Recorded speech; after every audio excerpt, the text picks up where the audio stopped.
una noche especial hoy.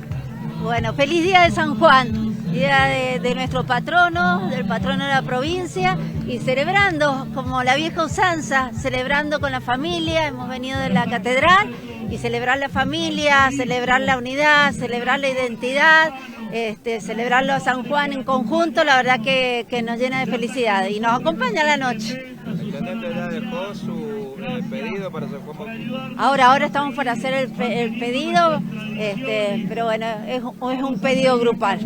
Bueno, ahí estamos observando cómo la intendente Susana Graciar, junto con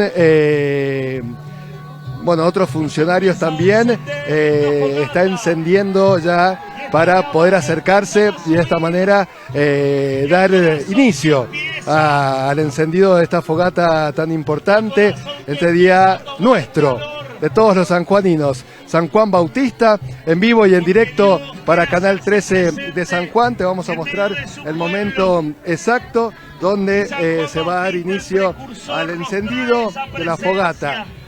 En estos momentos se está dando esto tan lindo, mucha emoción por vivir esta noche tan especial de San Juan Bautista.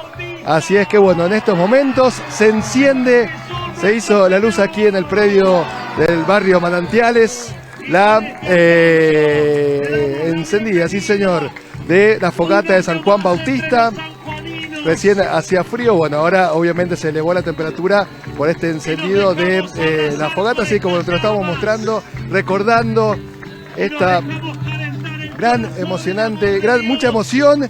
Uno ve la cara de la gente, algunas lágrimas, recordando y agradeciendo principalmente, y bueno, que se dé ese deseo que tanto se ha pedido, tanto se ha escrito. Así es que bueno, fogata San Juan Bautista la estás viviendo en vivo y en directo en Canal 13 de San Juan en esta noche de 24 de junio, día de San Juan Bautista. Así es que bueno, fogata espectacular que se dio en la noche de hoy.